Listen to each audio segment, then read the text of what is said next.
Welcome to Pick Me Up, I'm Scared, the podcast.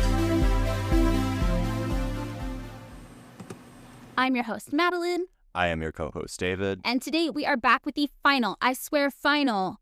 And then I never have to hear about the Ukraine again. You can't call it the Ukraine. Because it implies you think Russia should own it. I learned that once from a drunk girl at Cha-Cha Lounge when I was like 20 years old. Because it means the borderland. Yes, exactly. You can't call it the Ukraine. You're going to get a super cancel. So you call it borderland. You call it, yes, exactly. That definite article really... It really does a lot for it. Yes, we are back with our fourth and final episode about Ukraine. And then I never have to hear about Ukraine. I don't know what the does for you politically here, okay? I gotta tell you though, people are real weird when you talk about Ukraine. They're like so weird about it. Their capacity for reason and comprehension, if ever it were there to begin with, completely goes out the window. I mean, here's I was thinking about this on the way over. Also, not to talk about the weather, but we have, the bit it's LA, we're allowed. It's the whole thing here. It is mildly frustrating when it is December. I open my closet. I see a bunch of very nice sweaters. You can't wear them. And I'm like, oh, we'll put on a sweater. It'll be nice. No, it'll be hot and smelly. Yeah. Yeah. Well, it just snowed in New York. They got the snow back. Because you remember it didn't snow for many years because of climate change? Yeah. Yeah, the planet's dying. It's real dying. I will say, do you remember, I have heard from, I haven't been back to Fresno in a fucking million years. Oh, I just went and I'm going again next weekend. This weekend. I have heard, ask people when you're there. Okay. That there's no more fog. Oh, what? Do you remember valley fog is a crazy phenomenon? Yes. For anybody not familiar, in Fresno, where David and I grew up, we didn't have snow. There was never a snow day from school, but we had foggy day schedule. And the fog in the Central Valley, I wrote about this in my book actually, is so thick. It's called Tool fog. It has its own name, and it's so thick that you can't do reasonable things because of the fog. So everybody's school and work starts later in the day, and you have foggy day schedule. Because you can't drive. You can't go anywhere. No, I remember trying to go to the store. My parents were trying to drive us to the store and just being like, oh, I guess we're walking. Yeah, because it's fog. Yeah. Well, no, yeah. So all of the planet is dying, and all the weather's different. And it's real concerning.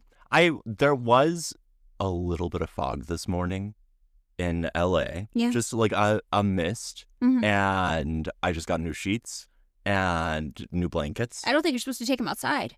Well, no, it was so cozy. I could not get, I could hear my Mr. Coffee on its automatic thing. Okay. Wow. In the kitchen. For those of you on the Patreon, you've seen a glimpse of David's apartment as well. It's a nice place. It's a fine place. It's just very... It's fine. Well, no, it's a good place. I like your apartment, but there's something very 90s about the decor. So, the Mr. Coffee is also very, a 90s device to have making your coffee on robot mode. It's, so, a certain kind of grandma retro that's perfect for you. But I could hear it, and I set it for 6 o'clock in the morning. Every morning. So I didn't even know coffee makers had clocks. No, this is the Mr. Coffee, which I it will not make you your pour over. It will not make you your French press or your Chemex coffee, which right. The coffee will be diner quality at best. I mean, there's something nostalgic about that as well, though. There is no point in buying fancy coffee with the thing. It doesn't matter. It'll just get the Folgers. It's fine. You're drinking Mr. Coffee Folgers every morning. With you're beating the hipster allegations. With half those allegations have never I have never got those allegations. With real half and half. This is deranged. Kroger brand. This is insane. Half and half. You shouldn't tell people this. Maybe this is why the love life is tricky. And I will say every time I start dating someone, I do have to go buy fancy coffee. You have to pretend you don't live like this. Yeah. Well, no, it's just like I will praise the Mr. Coffee to the heavens. Right. But then it's like, listen, I understand that you're not going to do it. you're not going to do it. Right. And I have like a little like Hario pour over fucking thing that sits on my countertop, and I have a burr grinder. Okay. Yeah, all right. Okay. So it's like it's you know that thing. So that's almost worse though, because this means this is your pure preference. You have the capacity to do better, but what you yearn for is the Mr. Coffee No, this is Folgers. it's so like just like drown that coffee in half and half. So it's like half and half I forgot even existed. it's so good. I'm too vegan for that. It's so what half and half is. with refined sugar. Of course, you want the refined sugar. You need I'm human, you know. like none of those like weird granular packet. Yeah, I have to get some of the fancy sugar sometimes though, because not all sugar's vegan. Oh boy. I know. Well, I'm already No. with the half and half. I'm already bad. You're already there. You've already, yeah, you're past it. But Well, this as a routine, like I was like, all I wanted was for someone to bring me the Mr. Coffee in bed, like because I was in clean sheets with Yeah. a new comforter. well, that's what's nice about dating somebody is that once in a while, if you complain real loud about it and do a little voice, you can get someone to do something for you that you both know is ridiculous and you should be doing yourself. Mhm. But they're like, oh, okay. I'm just saying the one cup of like I had one cup of Mr. Coffee before I came here Yeah. because I just could not get out. Like I was like, Yeah, you're not. Yeah, no, I get it. So I don't know which is worse, the revelation of the Mr. Coffee Folgers breakfast coffee ritual or calling it the Ukraine. I think both are equally cancelable offenses at this juncture. is it bad to drink? What if it was the Ukraine brand Folger? Oh, that would be horrible. Oh my God. Okay, yeah. Well, okay, so people's brains break when you talk about Ukraine. They think that if you are not 100% on board with the neo-Nazi, fascist, far-right extremist, freakazoid government of Ukraine, you must be obsessed with Putin. Oh, So this is what everybody thinks. Everybody is now like, you love Putin, you're paid by Russia. And I'm like, oh my God, the American public is real brain cooked. We're real brain fried. here's the And then on principle, I'm like, I'm not going to talk shit about Russia in this situation because I actually think Russia, aside from starting to bomb everybody up to that juncture, was pretty reasonable, and we fucked this up. This is what when I got viciously sidetracked by my Mr. Coffee routine. Yes. On my way here, I was thinking about this, and I was like, dude, people think about politics and like fucking like global events and the news like they are like it's sports. They really do. Yeah, And- and like pick a team, and I'm like, Th- why? I'm not rooting for any of this. But also, I'm not going to go out of my way to condemn Russia because I don't want to look as stupid as these people. It makes you sound politically. I've been telling people they have the political literacy of a shoe, so I'm reserving the right to throw them at a U.S. president because Did you that clip has been making the rounds again? Yeah, I know. And Yeah, it's great. No, I don't like it. You don't like it? Well, because it makes W Yeah. real fucking agile. Okay. All right. He's dodging left and right on that thing. I don't think anybody's critique of George W. Bush was in positioning him as not particularly agile. I don't think everybody was like, George W. Bush's problem is he's too stagnant. I don't think it's really No, relevant. but it's just like right because it just makes him look kind of cool.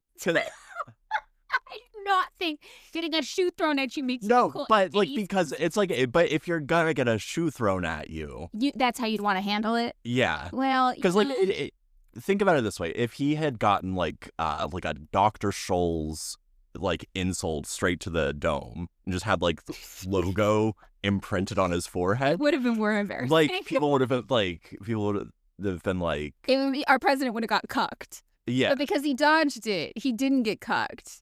yeah. Okay, I get I don't. I see your point. This I is see your you point are here. too on the internet. You were using the word cucked. I mean, I think that people talk about cucking outside of the internet. I don't know who the fuck you're talking to, man. I am polyamorous. It happens. Isn't that the?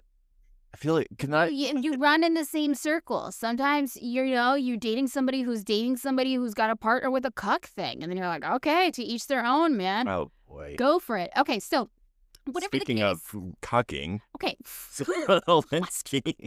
Zelensky is totally cucked. All right, so we're talking about Ukraine. If you have not managed to figure it out by now, my general takeaway from all of this is shockingly USA bad, Nazi bad, Ukrainian far-right neo-Nazi fascist government backed by Ukrainian Israeli billionaire bad. Who is sort of in exile now because he may be paid for Corruption. allegedly maybe it is being litigated as we speak, maybe paid to have a journalist murdered. Yes, exactly. So, to me, this situation is so deeply a story about American destabilization of a region that if you're like, but what about Russia? You have missed the point. You have missed the story. The point has flown past your head. This is the most ridiculous conversation ever. And, one of the things that I've seen people say in research papers on this topic is this idea that there is no far-right extremist government in Ukraine, that there was no American-backed coup in Ukraine is not backed up by any verifiable evidence whatsoever. It is highly politicized by the neoliberal Western machine to make you put the little Ukraine flag in your bio and back the U.S.'s agenda in that region, right? That's it. And people keep falling for it. Nobody learns these lessons. If the United States says it's doing a humanitarian mission, when the fuck has the United States ever cared about the humanity of anybody on the planet? Like, how does that make sense to people? And they're still like, no, I believe it. I think this is the right side of history to be on. Which obviously doesn't mean everybody in Ukraine's a Nazi and Ukrainian people deserve to die. Nobody fucking thinks that. But, the United States needs to keep our fucking hands out of every other country on the planet. So, just for full clarity over there, and again, my problem I get into on the internet is people want to, force me to denounce things, but I refuse to do it because I think denouncing the thing makes me look stupid because it just communicates, a complete lack of understanding of the situation. So this is why everybody on TikTok is like, denounce Russia! And I'm like, I will not be as dumb as you right now. Absolutely, no, I'm not talking about right now. But, I got a question about this, and okay. It's just pure stubbornness on my end. No, I understand that. You know it.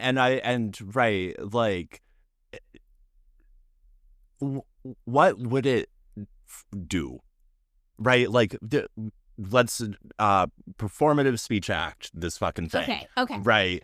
What would it do to condemn Russia if Madeline Pendleton, internet debate bro, condemned Russia?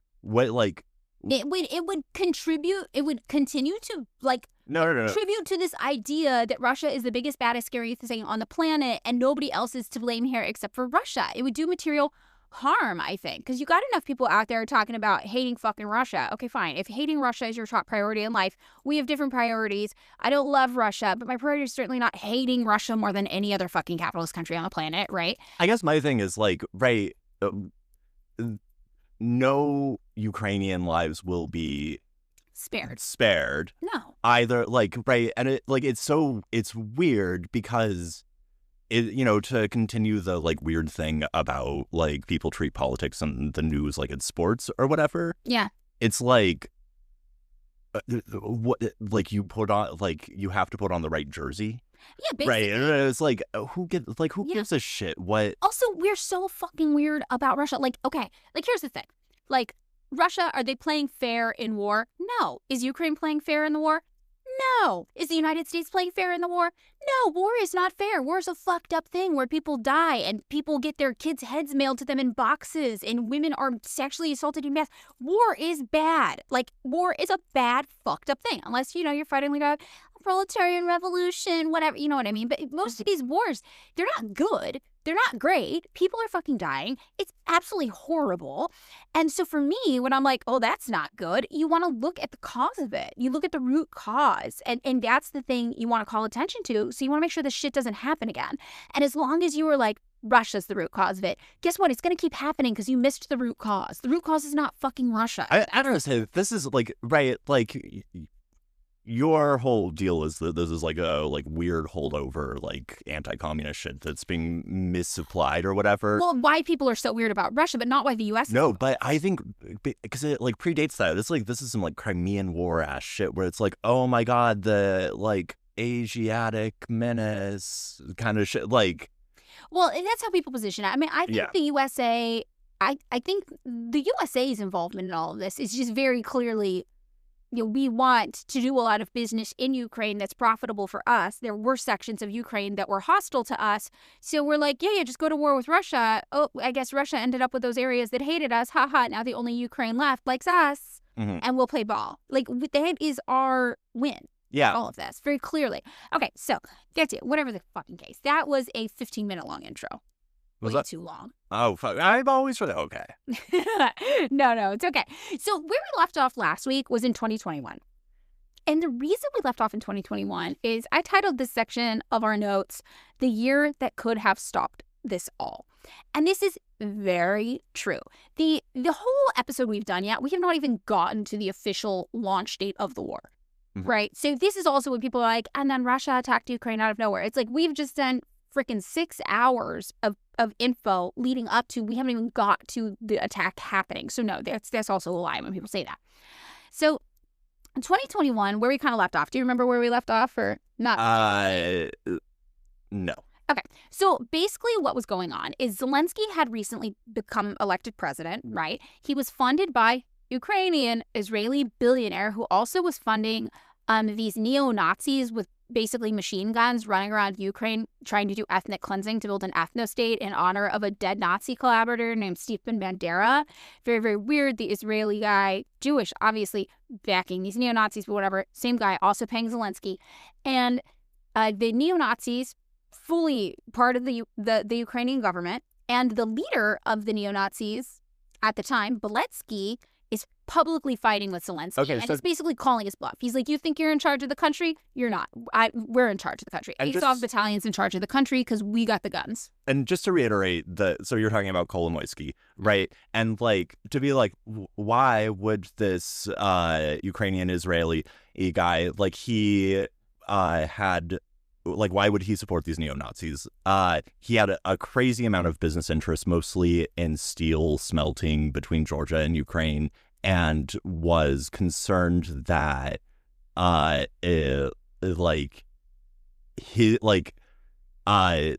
the way Ukraine was going would put him on the out and unable to exploit that industry. Exactly. Right. And this is why we always see capitalists capitulate to fascism in the end.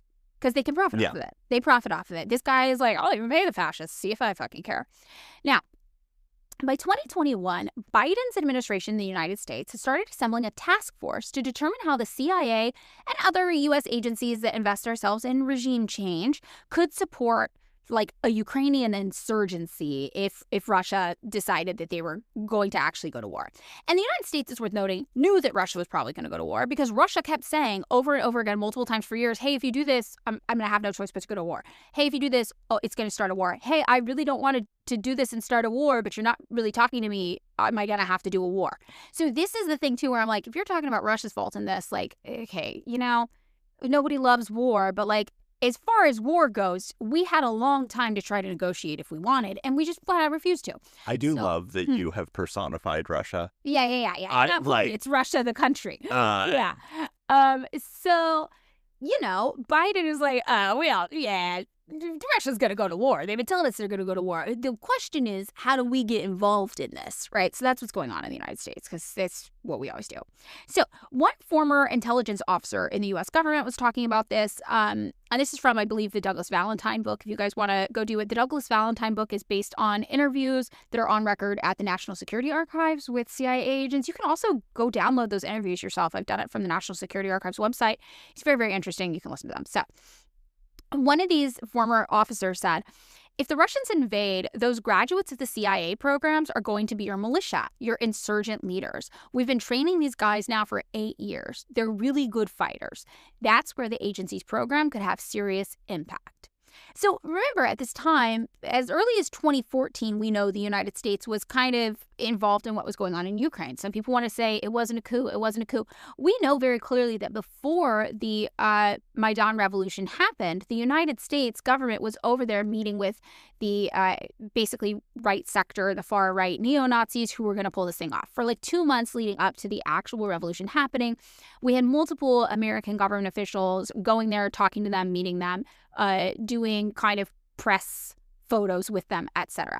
So we have been involved, and immediately following the success of the coup, we started importing these far right-wing, quote-unquote revolutionaries, I guess, if you want to call them that, they're neo-Nazis, to the United States to give them CIA training. So this is where our heads were at. We're like, they go to war with Russia, we got our CIA-backed guys, it's going to be fine.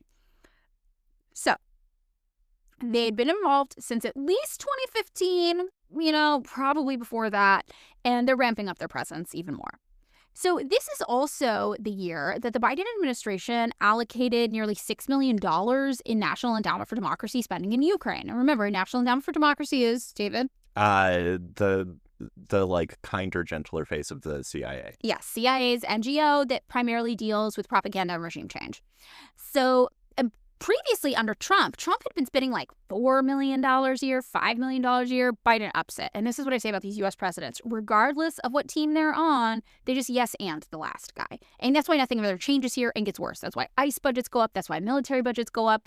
They're never going to undo what came before. The Democrats are never going to undo, actually, Republican policies. So they basically take this money and they're like, here's what we're going to focus on. We're going to do youth activities, a.k.a. indoctrination, right? Media monitoring, a.k.a. propaganda, and, quote, independent coverage of the situation in Donbass, including the elections. So election tampering, election meddling, basically. Well, no, it sounds like they're going to do like media critique, but from a CIA perspective. Well, I guess you're right, but we do know also that they had been involved in monitoring. No. Yeah. But when it's like media monitoring or whatever, that one definitely is propaganda. They're basically just like, it's not even that they're doing propaganda. They're also doing propaganda, but they're like, hey, no, but what you are hearing from sources that are not us is a lie. Right, exactly. But any independent coverage of the situation in Donbass and the elections, that doesn't just mean media. That means like election observation, right? And that's how they actually tamper with elections, right? They're like, we were independent election observers and the guy who doesn't like us stole the election. And that's what we do throughout Latin America. This is like our playbook. Would you say that they are gaslighting, I would gatekeeping, say that, and girl bossing? I would say that the indoctrination is girl bossing. Mm-hmm. The media monitoring is gaslighting. And the election tampering is gatekeeping. Yeah. Wow, I really would say that, yes. Okay. So we got a little quote from Al Akbar here that says, Ned's data reveals a consistent U.S. effort to counter the Russian narrative on Donbass by funding media outlets, activists, and civil society figures whose primary focus was to oppose Russia and cultivate hostility towards Moscow. Out of the $22.4 million spent between 2017 and 2021, more than $2.9 million went to the Center for International Private Enterprise, CIPE, a group that openly champions free market capitalism and global trade. One of CIPE's grants, worth $500,000, aimed to, quote, develop Ukraine's market economy, end quote, by enhancing the role of business associations and promoting collaboration between the private sector and policymakers. In short, the goal was to shift economic policymaking into the hands of major corporations, thus undermining state sovereignty. Perfect explanation of the entire situation going on with the United States. If you didn't listen to this entire, going to be 8 hours of content on these, and you only remembered those 2 paragraphs, you would have a better understanding of Ukraine than the average American, certainly. So between October and November of 2021, Russia began a huge buildup of like troops, military equipment, tanks, whatever, along the border with Ukraine. And Putin is kind of doing this to like call the West bluff. He's like, look, I got my army guys here. I've got some requests. We could not go to war. And all of his requests have to do with NATO, right? So we're going to talk about the whole NATO thing now. So a lot of the propagandized people of the world will tell you that this war has nothing to do with NATO. Well, they're wrong from Russia's perspective. They are right from the United States' perspective. Now, I'm going to tell you that all analysis I have done up to this point leads me to believe that the United States knew Ukraine was never going to make it into NATO. They knew Ukraine was never going to win the war. They knew Ukraine was never going to be a part of NATO. But they knew that the way to provoke Russia and Ukraine into conflict that ultimately we would profit from was to really push the NATO agenda and issue. Mm-hmm. So this is what I think is the most dubious part of the USA's plotting. I mean, this is kind of like the EU thing where it's like they're not going to be in the EU, but we will do these associate agreements with them that essentially that benefit Western EU member states to Ukraine's detriment, while kind of holding out a fig leaf to be like, no, but you kind of are in Europe now. Right, exactly. This is totally the vibe. And I think the United States knew the whole time that the NATO thing, the only thing it was good for is to get Russia and Ukraine involved in a war. So the pesky, annoying parts of Ukraine that didn't like us just got kind of absorbed by Russia, who already doesn't like us. So who cares? So now instead of 2 enemy countries, you have 1 enemy country and 1 country that's not so mad at us. So I think that was really our goal. So it's important to note, this is a point of things to remember, Putin had not pursued annexing the Donbas region up to this point. Remember, Crimea, everybody there was like, let us in. There's a civil war going on and neo-Nazis are trying to kill us. Just let us into Russia, man. This was so obvious that Putin was like, of course we'll let you into Russia. And there's a port there that we're already leasing from you. It just kind of makes sense. We've got military equipment there, whatever. Nobody's going to get mad at Russia for this. And you remember, people were not that mad at Russia over it. People were mad. People were brave. Come on. It wasn't like the Donbas. That was yeah, people were pissed. People were pissed, but I don't think it was quite like this. Yeah. People were just kind of like, Russia. But nobody was like, that's a crime against humanity really, to annex the region. What we could say is that Putin and Russia just exercised squatters' rights. No, it was the opposite. Yeah. Crimea showed up and was like, my car broke down, my phone is dead. Can you let me in, man? Your personifications are that's what... And unhinged. Crimea, up to this point, had no interest in joining Russia. They literally were doing it because a fucking civil war broke out in the country, and they were trying to kill them. Yeah, no, I was mostly joking about the port, where it was like, oh, yeah, port. We're just going to stop... You got the port, okay. We're just going to stop paying rent. No, Okay, that, yes. So... Donbas, though, was trickier. It wasn't such clear-cut numbers. The United States was already involved more heavily at this point. And the United States was like, no, we have evidence showing they don't want to be part of Russia. Russia was like, it seems to us like they really want to be part of Russia. But because the United States had already showed up and was trying to put this spin on the story, it just wasn't as easy as Crimea was. So Russia, strategically, was just like, we're not fucking with this. We're not touching this. Donbas, and remember, they'd been like, we'll back your separatist movement, but I'm not going to let you into Russia, basically. So a bunch of foreign policy analysts think this is really significant. We talked about it a little bit before. We're going to talk about it again. One analyst explained this and said, Putin's primary reason for invading Ukraine was not because he covets territory and hopes to rebuild Moscow's lost empire. If that were his motivation, he could have annexed the Donbas region along with Crimea in 2014, when Ukraine was far less militarily capable. But he refused to do so for 8 more years, despite stiff criticism from Russian nationalists and Donbas separatists, because he believed keeping Donetsk and Luhansk inside Ukraine would ensure that there were reliable domestic opposition to Ukraine joining NATO. So Putin's primary motivation for invading instead was his belief that the United States and NATO were steadily deepening their security involvement inside an increasingly anti-Russian Ukraine, actions that the West thought would deter rather than provoke Russian aggression. I don't agree with him on that. I think we knew it would provoke it and we wanted that, but whatever, teach them. And turning the country into what Russia regarded as, quote, an unsinkable aircraft carrier, a base for Western military and intelligence operations against Moscow. So I think this is pretty interesting. I do disagree, again, that the U.S. thought that this would deter Russian aggression. I think we knew that it would provoke Russian aggression, but whatever. But I think the whole thing that I do very much agree with here is we are turning Ukraine into an unsinkable aircraft carrier. That's exactly why we have the relationship we do with Israel, which most people don't even understand how simple it is. We use Israel like a giant fucking military base for all of our operations in the Middle East. It's strategically located. And this is really what Russia is seeing us do with Ukraine, and is like, I'm not stupid. that's real close to me. You already got a bunch of stuff real close to me. You're encircling me. So this, I think, is a correct assessment of Russia's concerns. Okay. Okay, so this is what I agree with. The writing on this, the analyst from this comes from Responsible Statecraft, who, not a left-leaning institution. And you guys know I cite all kinds. I'll do some right-wing stuff, some left-wing stuff. And I believe that, especially in things that are a little more current, you need to look at kind of everybody's input on a situation that's not being expressly paid by a government, right? And try to see what the truths are and the commonalities to determine what's going on. So Responsible Statecraft, not a left-wing publication whatsoever. It's also not a pro-Russia propaganda group, as the United States would have everybody believe who's talking about NATO aggression against Russia. It's funded by the Koch brothers, which we talked about last week, the Ford Foundation, and the Rockefeller Brothers Fund, and the Carnegie Corporation. And I think they usually kind of favor the Kissinger brand of realpolitik, right?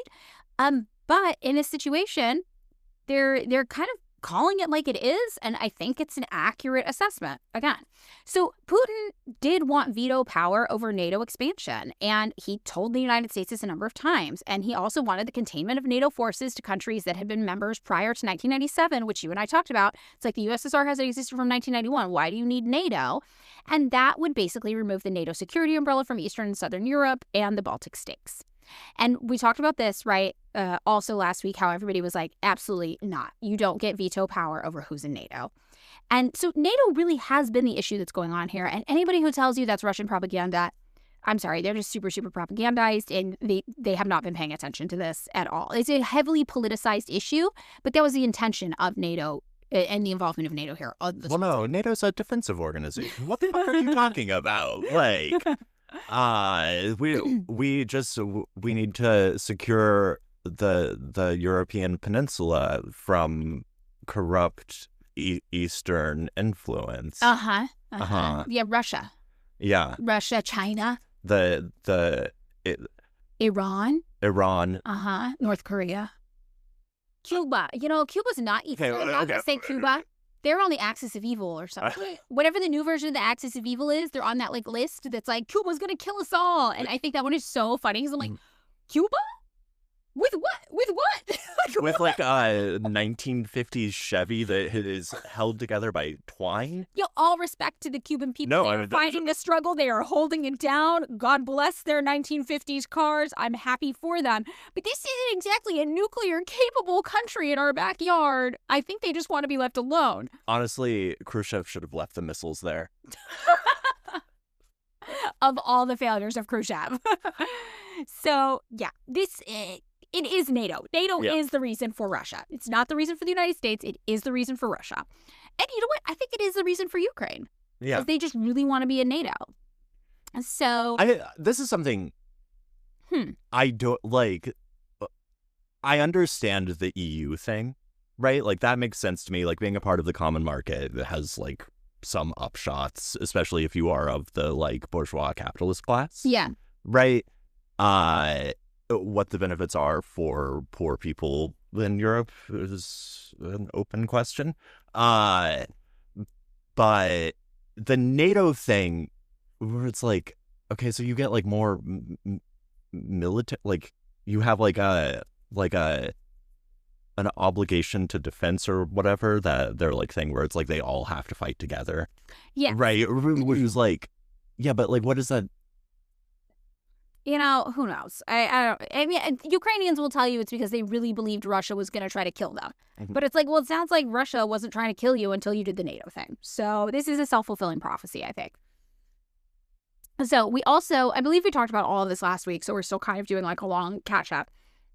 So one political analyst who wrote on this NATO situation named Stephen Cohen says, look at it through Moscow's eyes. Since the Clinton administration in the 1990s, the U.S.-led West has been on a steady march toward post-Soviet Russia. It began with the expansion of NATO in 1990s under Clinton. Bush then further expanded NATO all the way to Russia's borders.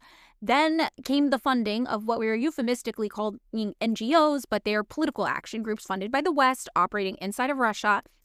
Then came the decision to build missile defense installations along Russia's borders, allegedly against Iran, a country which has neither nuclear weapons nor any missiles to deliver them with. Then comes American military outpost in the former Soviet Republic of Georgia, which led to the War of 2008. And now the West is at the gates of Ukraine. So that's the picture as Moscow sees it. And it's rational, it's reasonable, and it is hard to deny. I am inclined to agree with this. And again, you don't have to love Russia and be obsessed with Russia to agree with this. The same way, you know, it's like when we talk about Iran. We talk about Russia the same way. I'm not going to dunk on Iran. I'm not going to dunk on Russia. These are countries that throughout their history have been aggressively destabilized by the West. We continue to try to destroy them. They don't have my ideal internal government, but when they take the soapbox and they tell you the American empire is evil and trying to kill everybody, they're not wrong. Yeah. I think it's, again, like, to go back to, like, the sports thing, it feels like, other than being dumb, it is an epistemologically unsound way of analyzing. Like, right, it's like, it's going to put you far afield of the truth because it, Yes. like, you're just not going to be able to register certain facts as facts. Exactly. If you have a preconceived idea going into this, that like somebody is the ultimate evil in the world, you're not going to be receptive to your information. And it's not dialectical. Like if you're a Marxist, if you're a leftist, it's like you need to understand both sides of the situation. You need to understand the history, what happened there, to come out with a better understanding of And the world. you need to understand the ways in which material and economic conditions manifest as superstructure. Yes. I've just like No, right it's true. as like It's as like totally true. ideology, Yes, right? and Like, you and I have differing ideas about how the material in a situation plays out because you were like, I think it's more about resources. I'm like, I don't know. I think No, I the mean, NATO thing is a pretty big deal. I think the It's NATO really thing both. is like, to me, again, it's sort of like that the thing that I read in my section on like Azov about like, okay, after a decade, the 90s of plundering the economy through like weird oligarchs, the IMF would like to restructure it to better exploit Ukraine. Yeah. Right? Like, I feel like that is From the West, it's all economic. right. Like that's what's going on. The West has Um, purely economic. And I motivations think here. that from Putin's perspective, like the best analysis I've seen that like it does like that like gives Putin, let's call it positive motivation as opposed to only defensive motivation, right? Like that attributes some sort of positive, not positive in the No, I know what you mean. It's like this is a reason to do the thing, not a reason like we're defending ourselves. Yeah.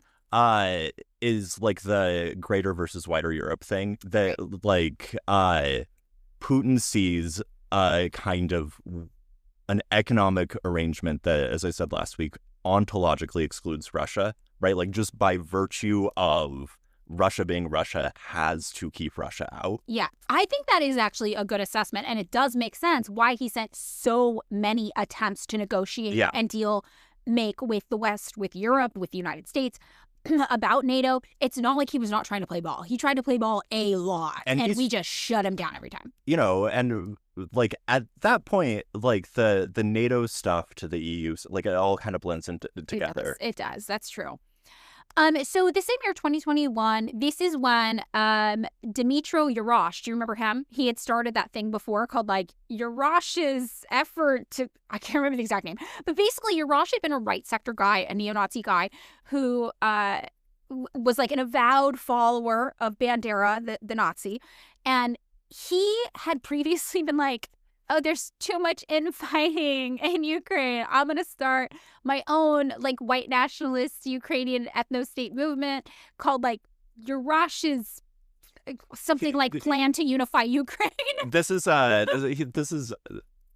aggressively reminding me of like the joke about Trotskyist parties where it's like it's two guys, where it's all, but it's the right. I don't know where you put Trotsky. It's a neo-Nazi version of this, yeah. Where it's just like, okay, there are like two guys in this room and they're neo-Nazis, but they're like a very specific kind of neo-Nazi. And then in the next room, you got two other neo-Nazis who have like infinitesimally small disagreements about how to be neo-Nazis with the first group. Yeah, and if anybody's not familiar with the Trotskyist group joke, it's like, you got two Trotskyists in a room, they formed three factions. Yeah. Yeah, it's like, because they're just always going to be fighting, yeah. So this is kind of what's going on there. So this same year, he ends up declaring like, hey, I'm back in business. I just got appointed as an advisor to the commander-in-chief of the armed forces of Ukraine. And then Zelensky ends up getting Dmytro Kotsiobalo, who's a right sector commander, and deciding that he gets this distinction, Hero of Ukraine. So the Nazis are back in business. They had a couple years where they had to cool it a little because Europe was like, what are you doing with all these Nazis? But by 2021, we're done pretending that we don't like Nazis. The West is just like, yeah, fuck it, come on back in, guys. We're Naziing again. And just as the final nail in the coffin, this was the year that Ukraine was the only country, along with the United States, to vote against the UN's General Assembly draft resolution to combat glorification of Nazism, neo-Nazism, and other practices that contribute to fueling contemporary forms of racism, racial discrimination, xenophobia, and related intolerance. Every country on the planet was like, yes, Nazi bad. The USA and Ukraine were like, we're not so mad at it. And they refused to vote. Except for Ro Khanna. Oh, except for Ro Khanna. Ro Khanna was... Not a woman. I love that you thought, like... I really thought this whole time. It was just like girl boss queen slay. Technically our... Well, I guess he's from the district of... He's like... He's from 6 hours away from us. Yeah, but he is a California guy. He is a California guy. He's not our branch of California. Mm-hmm. Okay, so all of this gets us to 2022. It's official. Cool. War is on. So January 2022, Ukraine cracks down even harder on, pro-Russian religion, language kind of practices. Remember that guy who's running and he's like, we're doing like army, faith, language. Yeah. Yes. So at this time, Ukraine is still kind of continuing this in eastern Ukraine, right? They're like, we're cracking down on anything like pro-Russian that we see there. So what comes along with this is they pass a series of language laws. And the laws basically say this. Print media outlets in Ukraine have to publish only in Ukrainian. And if there's publications in other languages, then they have to be accompanied by a Ukrainian version as well that's exactly equivalent in content, volume, and method of printing. And newsstands, etc., need to have at least half of their content be all Ukrainian. So just think about this in the context of the United States. You're a Spanish speaker. You can't go into a store where everything's in Spanish. Mm-hmm. Legally, that cannot exist. Okay. So if you are a Spanish speaker in the United States, you're going to feel like, what's the point of this law? Yeah. Why? Why all of a sudden do I have to read shit in English? Well, it's because they are trying to get rid of all of the Russian ethnic elements from Ukraine. So basically, the state language law is just like Ukrainian has to be used in public life. And it gets adopted and signed originally by the former president, Poroshenko, in 2019 as he was leaving office. But there were a bunch of provisions that were scheduled to come into force in subsequent years. So in 2022, some of these do. Now, Article 25 of one of these laws, right, that regarded print media outlets, made an exception for certain minority languages, but they were English and official EU languages. That rocks. So no Russian. So basically, this is a no Russian law.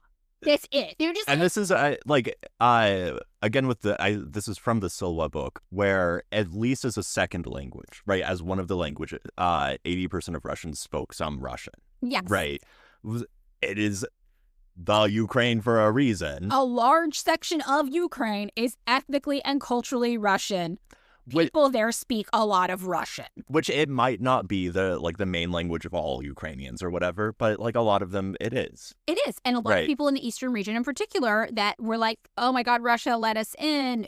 Ukraine's doing a civil war and there are Nazis here. We're scared. And they want to ethnically cleanse Ukraine of Russians. So the Venice Commission, which is the Council of Europe's top advisory body on constitutional practices, said that a lot of these language law kind of articles, including Article 25, quote, failed to strike a fair balance between promoting the Ukrainian language and safeguarding minorities' linguistic rights. So that's basically the Europe version of being like, you fucked up, right? You fucked up bad. You're not safeguarding the rights of minorities in your borders. So February 13th comes around, and we have documentation at this time that the Azov Brigade not only are former Azov guys, right sector guys getting into these positions of government again and regaining kind of militaristic and government prominence. They also start getting more active and involved with the citizens of Ukraine. So they literally start holding civilian weapons training classes. That's just like, if you're a citizen of Ukraine, just like show up and some neo-Nazis are going to teach you how to fire a gun. I gotta say, like, when we were talking about the Azov Brigade and like their role in sort of galvanizing the international right, this feels very of a piece of that, where it's like, no, we're just going to sort of like, we are really in a one rotten apple spoiling the whole bunch, where it's just sort of like, we're all going to be Nazis now. Yes. Yeah. So they're going for it. And they're doing, the Nazi stuff's getting more popular, suffice it to say, in Ukraine at the beginning of 2022. Do you remember there was a little calm in the storm? It had been really, really intense when they tore down all the statues to the people who ended the Holocaust and replaced them with guys who helped commit the Holocaust. That was pretty bad. That was right after the 2014 election. Things had kind of cooled down a little, but now we see them kind of ramping up again. So on February 21st, 2022, like a week after the neo-Nazis are out in the open teaching civilians how to fire guns, Putin is obviously like, I know what this is about. You're anticipating war with Russia. So whatever. The Donbas region, I'm officially declaring it independence. I'm recognizing its independence. And it has two self-proclaimed people's republics, Donetsk and Luhansk. And we are just going to back them whatever they want. Remember, up to this point, they had kind of been backing the independence movement, but then they kind of backtracked on it. There was make peace. Yeah. And they're like, you know what? Fuck this shit. We're done.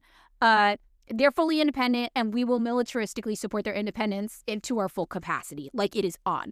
We are sending in our troops. No more our weapons in their hands. No more oopsies. A few guys crossed the border accidentally. Hee hee.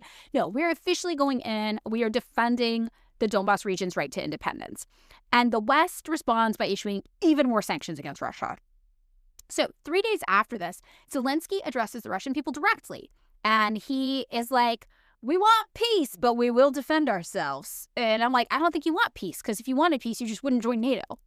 You just drop the NATO thing and you'd be fine. And then you'd be like, Nazis are bad and it's fine. You can speak Russian if you want. And which, have peace. To be clear, the NATO thing was like it wasn't going to happen for him anyway. It was never going to happen for them. Everybody knew it was not going to happen for them. But Zelensky, not a shrewd political analyst. It's almost like there's a reason why billionaires decided to have an actor from television be their puppet prop government guy. He doesn't know what's going on. Azov Brigade's clocking it. Right sector is telling him to his face, right? Like point blank range, like, you do not rule this country. We rule this country. And like, so, you know, he doesn't know. Zelensky, I think, really thought they were going to be in NATO. He got played. He got played by the West hard. So a few hours after Zelensky says this, like, we want peace, but we will defend ourselves, Putin is just like, you know what? Fuck you all the way. We're now officially launching a special military operation in Ukraine, just because you said that. And he says, we're doing a special mission to protect Russian speakers from genocide at the hands of neo-Nazis. Which, very evocative language. Yeah. Not 100% wrong. There are neo-Nazis there doing cultural genocide against people speaking Russian, and the neo-Nazis are explicitly like, we want to build an ethno-state free of Russians. So he's not wrong. But he is, let's say, I want to say overstating the case a little. Overstating this element of the case for their interests.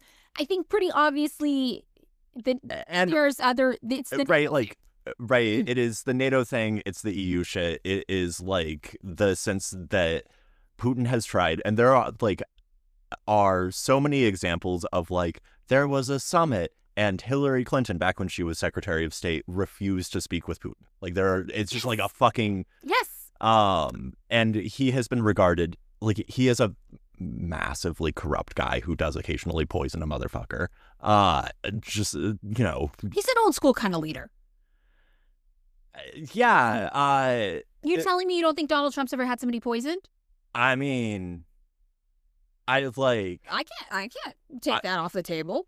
I can't take that off the table. I've never heard of it. I've never heard of it, but I'm not going to say a firm no. But Putin is not opposed to poisoning a motherfucker with like radium or some shit. Yes. Like, he is kind of an old world hungover kind of thing. So, I mean, look, here's the thing.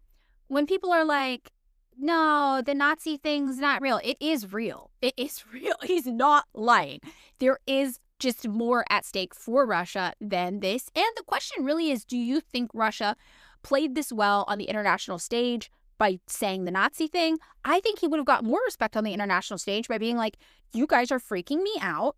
I've tried to negotiate a number of times with you, but you are not participating with me. This is a preemptive strike because I am afraid you are going to attack Moscow. That would have got him more clout, I think. I don't know, because like the number of times that like whomever our Secretary of State at the time was would be like, we ain't fucking talking. Yeah. Right? Like literally nothing besides regime change in Russia would be acceptable. No, right? that's like, true. That's totally true. And I think they could have sold it that way for the general public. To just be like, hey, look, guys, we've been trying to negotiate with the West over this for years, and they fucking won't talk to us, and they just keep advancing militaristically. We're backed into a corner.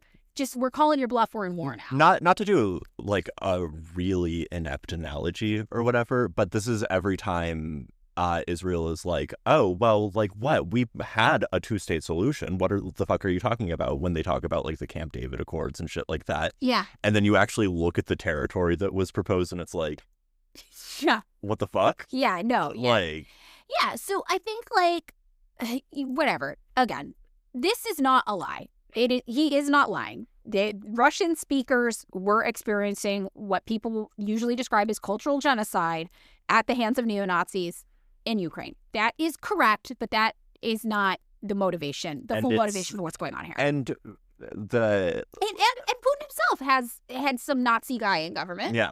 There's not, again, every country's got a Nazi problem, but Ukraine's was exacerbated by United States special interests.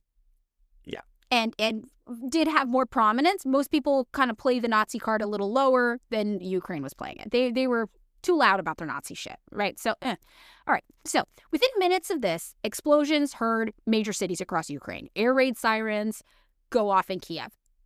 And around the world, Western leaders publicly are like, oh my God, what could have prompted this totally unprovoked attack on Ukraine? Who could have seen this coming? But again, we all know the United States knew it was going to happen. We were literally training army dudes for the war, knowing it was going to come soon. And then those army dudes were, neo-Nazi dudes were training other dudes in the streets of Ukraine like 4 days before this happened for war. So, right. So the story, though, that most of the world hears, if you're not super locked into this, starts there. Starts in this moment where, oh my God, Russia just bombed Kiev out of nowhere. And this is really the understanding that the average person has about the situation. Mm-hmm. And even some people who are Ukrainian have this perception of the situation. Because remember, the United States, since 2010 in particular, has started controlling the media narrative in Ukraine. So the Western world now is like, Russia officially has invaded Ukraine. Nobody could have seen this coming. And Putin is still like, oh, we're denazifying Ukraine. That place is full of Nazis. Which is why some people on the left are like, oh, he's not wrong. And yeah, but denazifying Ukraine sounds fucking sick because that is a huge problem and it should be denazified. But again, that's not really it's also, right, like, the thing is like, every time, so, like, right sector has, let's call it, they're punching above their weight class. They really are. They're right. Like 2% popularity, but they're controlling a lot. 2%. But so, right, if you hear Putin talking about this and you're like, wow, the entire fucking country is the Waffen-SS, right? You're gonna, like, that is a mistake, right? Like, yes. it's. I will say, though, the average Ukrainian does hear a lot of Nazi apologia because of that culture. So the average Ukrainian, probably like the average American, just is like more casually just doing white supremacy shit. Yeah, but I guess what it took over. You will sometimes meet Ukrainians who are like, Stepan Bandera was a great man. Of course, I'm not a Nazi. And you're like, that was a Nazi. What are you doing? So, but that's from the U.S. as well. And this is we did this to these people. We propagandized them. And I've mentioned this like a number of times. The thing about like the Nazis brought us chocolate bars, exactly, right? Like you do hear that, especially granting how virulently anti-Soviet stuff was. There is an attempt to rewrite the narrative of World War II to be like, listen, if you were just like small people yearning for freedom and self-determination, the Soviet Union was just as bad as the Nazis. And so it's, I think, what do they call it, the double genocide? Yes. Right. Yes. But that's why I say modern history can usually be understood as the battle between fascism and communism, while fascists and capitalists try to convince you they're the same thing, and they're not. So, whatever. There is a moment of emotional, like, to hear, I think, for a lot of people, Putin is denazifying Ukraine. And I think that's why you end up with a lot of leftists who appear to be not just realistic and material about this analysis, but actually do favor a Russian war in this situation, because that is not a lie. But again, Russia doesn't have its hands clean of Nazis. No country has its hands clean of Nazis. Ukraine's is, though, I do want to say, more significant than what most countries deal with. And, Russia is being run as a, sort of kleptocracy kind of fucking government by a few all. It's not a super lefty government. It's not. But I do think, Russia are victims of Western aggression. Yeah, sure. I mean, you don't have to, this is not, again, playing this like sports teams is a bad way to think about it, where it's like, no, they're all fucking bad. It's just like, which bad? Right. And like, Russia's right here. They are correct. Right. Yes. But like, right. I'll put it this way. A world in which the Putinism predominated is not a world I want to live in. That's not a world I want to live in either. Exactly. Yes. So, when you look at the situation, like, nobody loves when innocent people get bombed, right? We said this at the beginning of the episode. Nobody likes it when innocent people die. It's not like in acknowledging the cause and effect, you're like, and those average Ukrainians deserve to die. No, as David said, many Ukrainians were very, very terrified of the civil war that had been going on in their country for a long time. They also were very unhappy with the neo-Nazis. They spoke Russian. They felt targeted by the language laws. Like any place, Ukraine is a diverse, complicated country with all sorts of different political perspectives and ethnic backgrounds at play here. So, yeah, more of a neo-Nazi problem than we're accustomed to. We're out in the open. And again, when people started fleeing the Ukrainian war, they would get taken in different neighborhoods. There were news stories throughout Europe of the Ukrainians showing up and complaining that the places that had given them refugee status were too full of Black and brown people. And this made the news because in Europe, it's kind of like, it was like tabloid trash news. But in Europe, they're like, those fucking Ukrainians, they're so racist. There is a cultural trope and idea about Ukrainians being super racist. And that is a real thing. And people do talk about it. But it's, again, that's like there's a trope about Americans being super fucking racist, which is true and good to acknowledge. But that doesn't mean every single person. Dude, I'm just reminded of when we did the AFD thing, which is, I think, over on Patreon or whatever, that North African refugees had to go through a whole ass rigmarole, but refugees from the Ukraine thing were given automatic status in Germany. Totally, yes.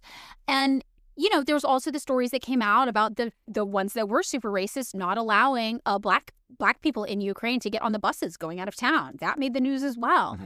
So there is a cultural precedent of some kind. And when you hear people say everybody in Ukraine is a neo-Nazi, they're saying it the same way they're like, everybody in the United States is super racist. There is a precedent for that. They're not crazy for saying that, but obviously that's an exaggeration. We know that there were people there who were also victimized by these practices. There were Black people in Ukraine that were victimized by these practices.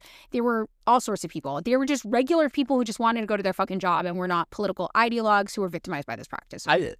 Would it be also fair to say, right, that if you are sort of passively ideologically dumb, yes, right, which is, I'm gonna say most Americans. Yes. I'm gonna say that's most fucking people. I think that's most. That's agreed. Across the world, most people most people are not ideologues and have some, if you try to push them to state an ideology, you're going to hear a mixture of some of the craziest shit you've ever heard. Yeah. And some real racist stuff. Yeah. And some sexist, all the ists, all the isms. You're going to hear some of that just from most people. Yeah. That has that does not mean they deserve to be bombed. That means that they are ideologically dumb.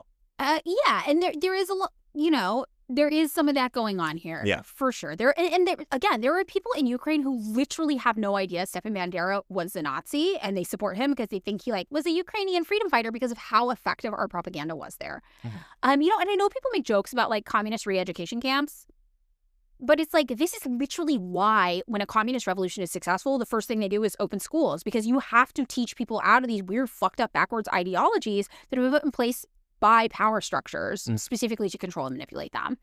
So, no Nazi excusal, right? But a lot of these people do need, it's a very complicated situation. So, and again, not great. Not a great situation. So, but again, that is why when Putin was we're denazifying Ukraine, a lot of people were like, it needs it, TBH. And they weren't wrong. It did need to be denazified, but this was not actually the motive, and not like that, probably. It's not, whatever. It was, because they weren't just killing Nazis. He wasn't going to hold Nuremberg Part 2. No.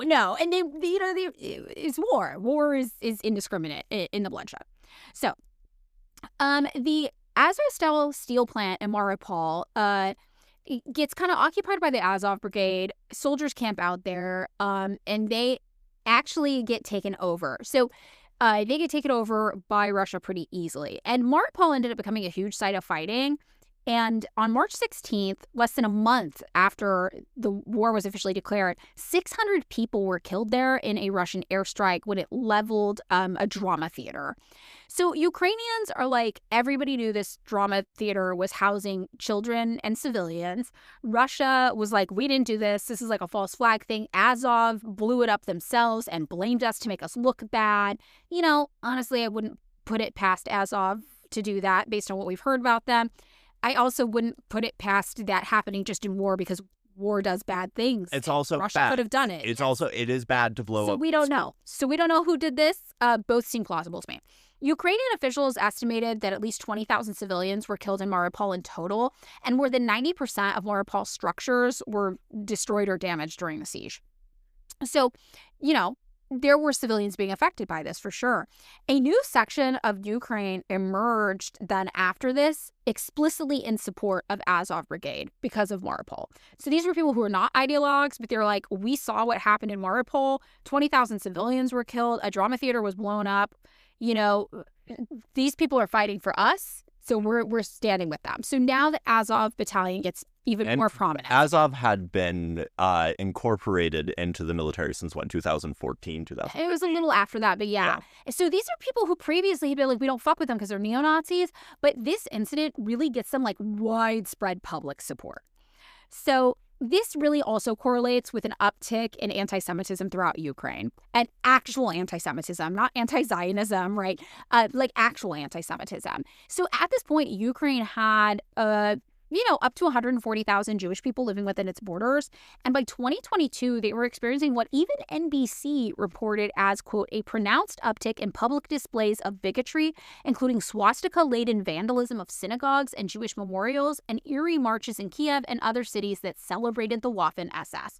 So when you were the average Ukrainian's not the Waffen-SS, they kind of get Waffen-SS. I mean, yeah, again, my general take, and I include myself in this, that's a weird way to start a sentence about neo-Nazis. Damon's telling you dating Republican girls wasn't enough? No, my general take is that most people, if you push them to articulate an ideological perspective, most of what they say is going to be nonsense, right?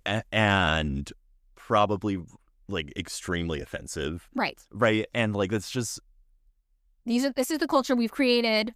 And it's also... It's created by our societies. It's just we live in a very dumb world. Yeah, people are dumb, and the power wants you to think horrible things. It wants workers to be divided against each other for the Marxist perspective. Power structures rich people. They want workers fighting each other, so we're not fighting them. So if they can make you a Nazi so that you think Jews are the problem, they'll do it. Because then it's Nazi rich guys are the problem. Remember, Putin is a Jew. Right. This is famously what some Azov Brigade guy was listen, I have nothing against the Russian people. However, Putin is a Jew. So we got to kill him. Yeah. As early as 2022, then we see the Nazi problem in Ukraine is getting actually a lot of mainstream Western news coverage. People are oh shit, because now the Azov is really out there fighting even more, not just mailing people's heads in boxes to their mothers in the cover of Night. That was like Russian separatists during Donbass. Right, exactly. Everybody is noticing, like, oh shit, you got a lot of guys running around with machine guns from Israel with swastikas all over them. And it's something the news can't deny. So this is also not a conspiracy. You will see this posted all over every news source. Your grandma's favorite news source that is not super left-wing will talk about this in 2022. This was very, very public. So on March 1st, Zelensky appointed another neo-Nazi, Maxim Marchenko from the Aidar battalion, as the regional administrator of Odessa. And 3 days later, by March 4th, they do a little kind of census county, and they find that 4 million people had fled Ukraine as refugees from the fighting. So Zelensky, meanwhile, called for NATO to pass a no-fly zone over Ukraine. And NATO was like, we're not doing that. So we really bait and switched Ukraine, fucked up hard on the NATO thing. He said, quote, "For 9 days, we've seen a fierce war. Our cities are being destroyed. They are shelling our people, our children, residential areas, churches, schools, everything that provides people with a normal life." Which is like, yeah, no shit, Zelensky. War is bad. You should have negotiated. I don't think you deserved this. I don't think people deserve this. But also, it's just so disingenuous for him to be like, oh no, what could have caused this? It's like, come on. There were multiple attempts to prevent this from happening. So NATO Secretary General Jens Stoltenberg said that while the Russian invasion was, quote, horrific, it was NATO's responsibility to keep its own member states safe. And Ukraine wasn't a member state, right? And then U.S. Secretary of State Antony Blinken kind of agreed and was like, the only way to actually implement something like a no-fly zone is to send NATO airplanes into Ukrainian airspace and shoot down Russian planes, which would lead to a full-fledged war for Europe, which they just want to do. I really love that, like, this is the, like the bureaucratic way of denying that, where they're like, oh, sorry, man, you didn't get your paperwork in time. So you're not in, yeah. like, you're not in the club, but, like, we have your application on file. We'll get back to you. When business hours resume after the holiday, maybe we'll maybe we'll look at it. But, you know, it does take a few years. Yes. So when I say the United States is responsible for every single death in Ukraine, this is part of it. There's a whole back history to it. This is also very obviously a part of it. We bait and switched them hardcore with NATO. So on March 7th, Russia's ambassador to the UN blames the Azov regiment for blocking an evacuation corridor in a besieged port city, basically there, saying, hey, Azov is using citizens as human shields. And the Russian media picked up on this in a major way. They're like, Azov's basically doing in Israel. Right, is what they were talking about. So on March 13th, the Ukrainian media just goes full mask off, and it's just like, you know what? Fuck it. Maybe we are on some Nazi shit then. So Ukrainian TV presenter Farudin Sharafimal calls for the slaughter of Russian children on a morning show on Channel 24. And with a photograph of a Nazi, Adolf Eichmann, behind him. Wait, no, not Yes, Eichmann. Eichmann. Like, but they go full Nazi. This is, I feel like that's... So Eichmann was one of the architects of the Holocaust. Yes. Right? Like, just for people, I guess, people Hannah Arendt wrote very famously a book about his trial or whatever. But, like, generally speaking, when little nationalists or whatever, like, pick a Nazi, or they really try to do, like, a deep cut. No. Right. Full Eichmann. So TV presenter says, I allow myself to quote Adolf Eichmann, who said that in order to destroy a nation, you must destroy, first of all, its children. Because if you kill their parents, the children will grow up and take revenge. By killing children, they will never grow up, and the nation will disappear. That's also why Israel kills children in Palestine. What is the... I can't remember. It's like the fucking Greek thing where the ancient Greek thing, it's like from Tragedy or whatever, where it like starts the whole blood feud that all the tragedies are about, where they feed the guy's children to him. Oh, wow. This is the difference in our school. I didn't learn that. It's a great... I mean, Cassandra has a great speech about it. So, okay, this TV presenter's not done yet, though. Keeps going and says, and when I get the chance to take out the Russians, I will definitely do it. Since you call me a Nazi, I adhere to the doctrine of Adolf Eichmann, and I will do everything in my power to ensure that you and your children never live on this earth. You have to understand that it's about the victory of Ukrainian people, not about peace. We need victory. And if we have to slaughter all of your families, I will be the first one to do it. So, full mass Wait, bring up a picture of this guy. of Faradin Sharifmal? Yeah. Okay. What are you imagining? A facial hair situation? I mean, a facial hair situation, but I'm also, this is a tough, okay. Yeah, this is about what I was imagining. Yeah. We're in football hooligan territory. Yes, definitely. But this is a popular TV presenter. So, again, when Russia's like, they got a Nazi problem, they got Adolf Eichmann up on Channel 24, and they're like, he had some good ideas. Do you think Zelensky was like, dude, shut the fuck up? No, I don't even think so. So when people are like, how can they have Nazis? Zelensky's Jewish. This is like, how can Israel be Nazis? No, not like Zelensky was like, oh, I'm so offended, but like, don't put it on the fucking news, you dumbass. I don't know if Zelensky's smart enough for that strategy, even, honestly.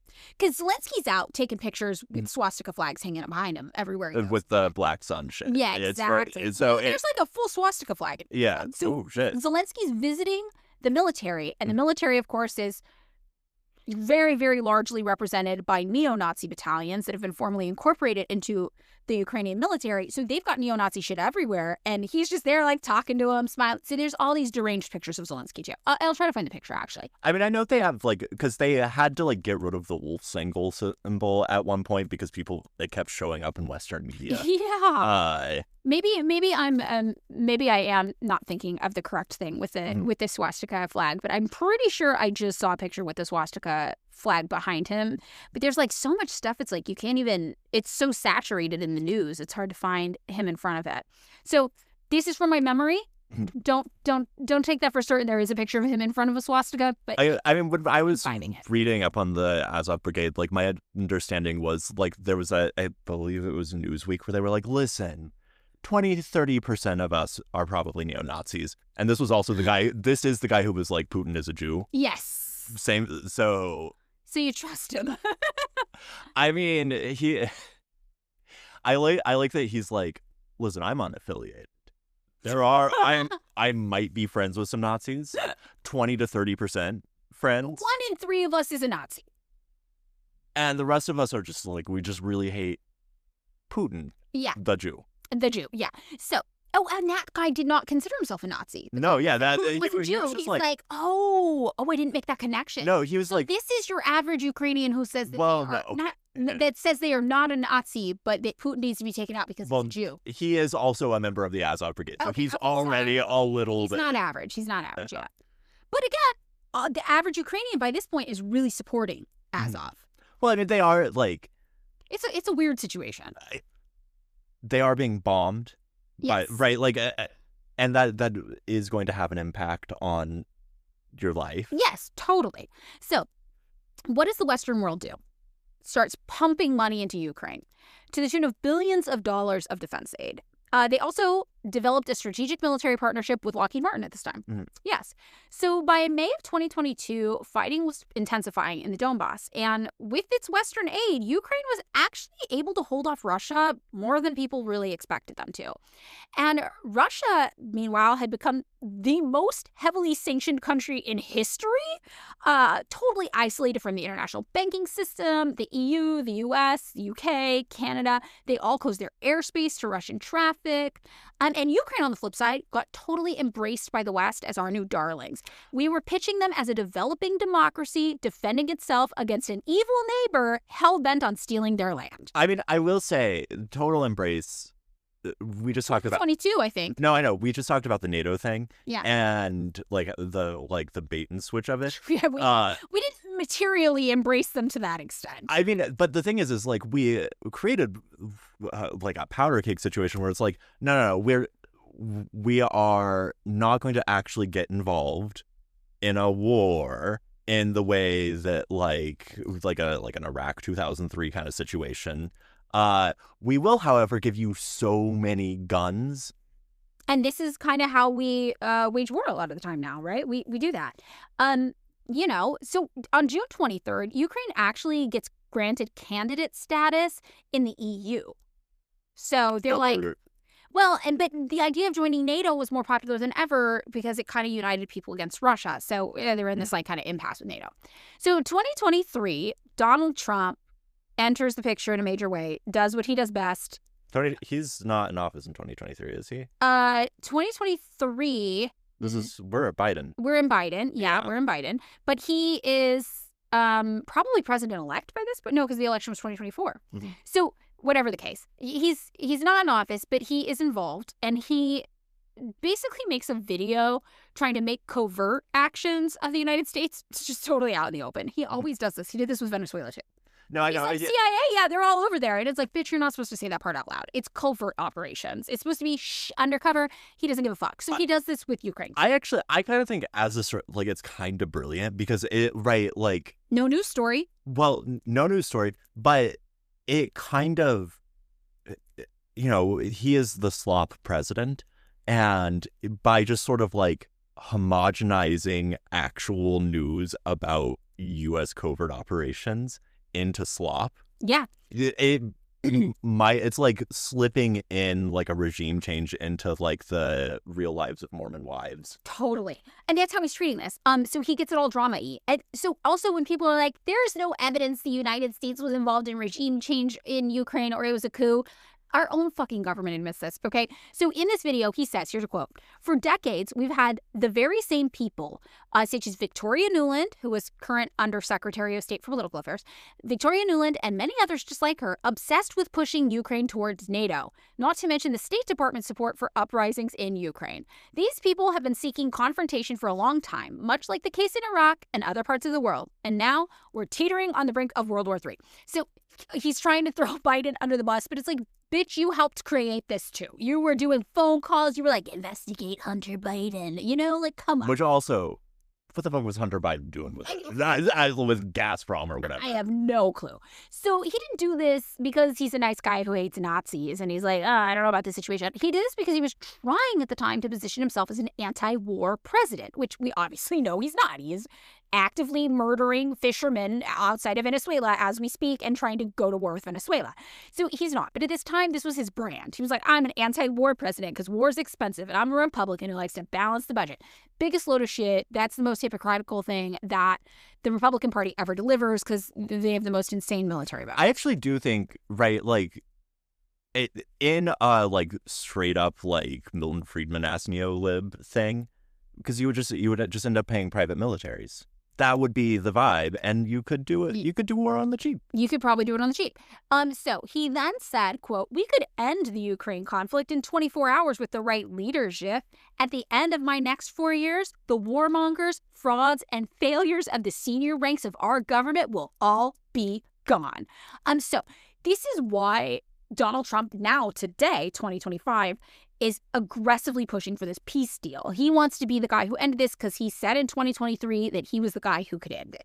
And whatever. He also is not, he is a warmonger, a fraud, and a failure. Like, this is him as well. All of them are this, including him.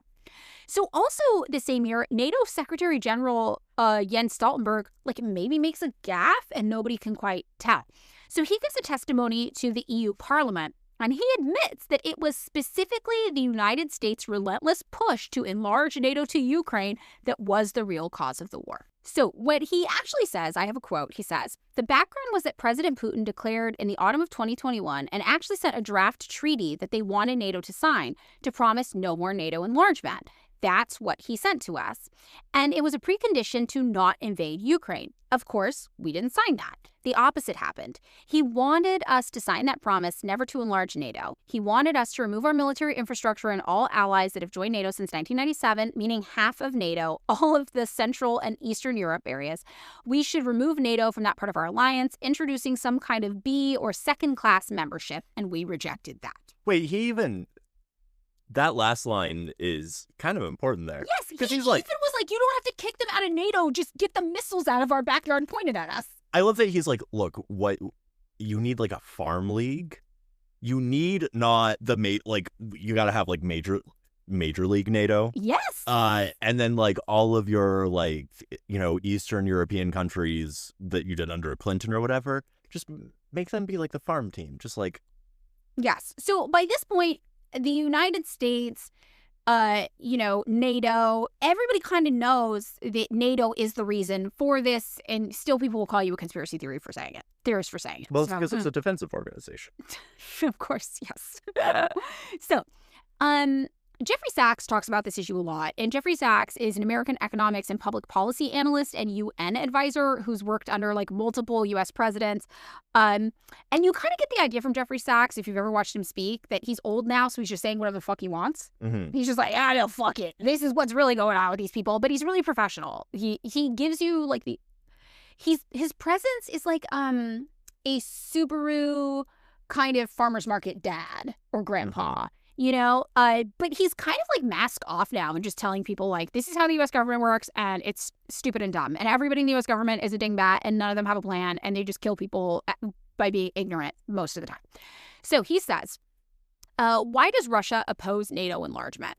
For the simple reason that Russia does not accept the U.S. military on its 2,300-kilometer border with Ukraine in the Black Sea region.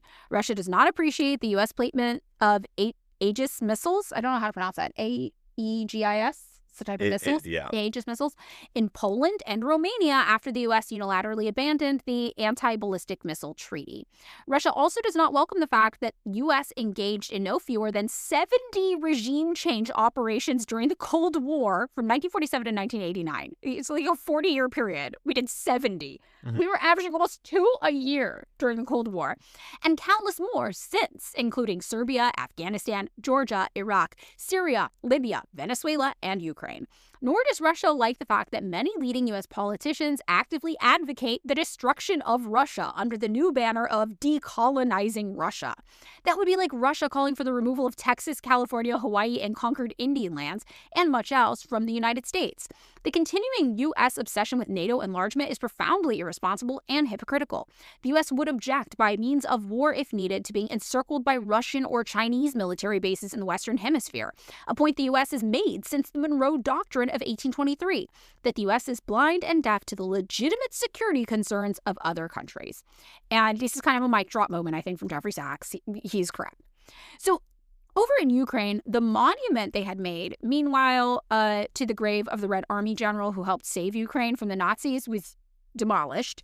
And all left-wing political parties, as we mentioned, had been outlawed. Do you mean save or... Doubly oppressed from a different way. Holocaust too, where nobody died, but they thought really mean things about them, maybe. Listen, it's all very postmodern. It's all very relative. It's all very perspectival. If you're a Nazi, have you really been saved from the Nazis? So true. So, as one Ukrainian socialist explained at this time, quote, all left-wing parties are banned in Ukraine, including the Union of Left Forces for New Socialism, which I head. Socialism and communism are banned. Left-wing activities are persecuted and imprisoned. And neo-Nazism is becoming an element of state policy and increasingly the dominant ideology. So again, if you are a leftist, it is not the leftist position to support the Ukrainian government. The leftists in Ukraine are like, hey, our government's all Nazis. Yeah. So that's what they're saying. So 2024, the U.S. State Department lifts its ban on the use of American weapons by the Azov Brigade, as you mentioned. And Azov says, quote, obtaining Western weapons and training from the United States will not only increase the combat ability of Azov, but most importantly, contribute to the preservation of the lives and health of personnel. Meanwhile, EU Parliament says Azov Brigade fascists are touring Europe to raise funds and recruit Ukrainian members and volunteers who left for other countries. 4 members of this Nazi military unit, which forms part of the Ukrainian armed forces, have scheduled events in 9 European cities in Poland, Germany, Belgium, and the Netherlands, Czechia, and is that what we're calling Republic? Yes. No. Are you saying Czechia? Czechia. Is that what you're looking for? That's what I'm looking for. Because I was like, Madeline's not trying to say Chechnya. No, okay. Czechia. I didn't realize we made that. No, yeah, it's I feel real bad for the Czech and Slovak people of this world. I think I do remember them talking about this a while ago. Actually, they wanted to. It was like a politicized thing. Yeah, calling it Czechia instead. I totally forgot about this. Right, because every couple of years they're a new fucking thing. It's so true. And if you live in Czechia, I still want to go with the Czech Republic. I know. I feel like It's a little better. So whatever. And then also Lithuania. So the EU Parliament continues to say over less than 15 days, the governments of the countries they are visiting have obviously either approved or are tolerating this tour. So the EU added Russian neo-Nazi armed groups to its sanctions list that were incorporated into the Russian army, including something called the Rusik. It's, they also have Nazis there. But Ukrainian Nazis were being treated differently by a bunch of European countries. They were treated with tolerance, and they were even sometimes being shown, overt support. So in addition to the support, funding, and equipment, the EU was providing Ukraine's Nazi military with units who were also witnessing what they consider to be unacceptable tributes being paid to these Nazis and Nazi collaborators in other EU member states, including Estonia, actually, where the government showed just like kind of passive acceptance or even tolerance towards a demonstration by people fully dressed in Nazi uniforms marching through the streets. So what ended up happening is proximity to the EU wasn't denazifying Ukraine. It was upping the Nazification of Europe. I mean, this is one way of reading the end of World War II is not as like Nazism defeated so much as like it just kind of got diffused and changed. It became more a part of every day. A little less spectacular, a little less visually like oh shit, I'm noticing it. And you can see that, like, I always think in terms of like when Alan Dulles went to Italy to sort of negotiate with the interim government, he ended up forming a lot of connections with like weird just straight up Nazi business interest type motherfuckers. And like that always seems sort of like, okay, the founder of the CIA was, back when it was still the OSS, already sort of like, no, we can fucking work with these guys. Yes. We can like, this is us. Definitely. And that's correct. That is us. So we're going to cut to 2025. What's in the news right now and why we're talking about Ukraine right now. Trump's obviously president again, and he actually is following through on something he said, which is that he wants to facilitate a peace deal between Ukraine and Russia, and one in which the United States profits handsomely. So on November 20th of 2025, basically we saw the full 28-point Ukraine-Russia peace plan put together by the Trump administration. So we're going to talk about that now. We're going to review it. I'm going to read the 28 points. We're going to talk about that, and then I'm going to read an update from 4 minutes ago about the current status of this negotiation.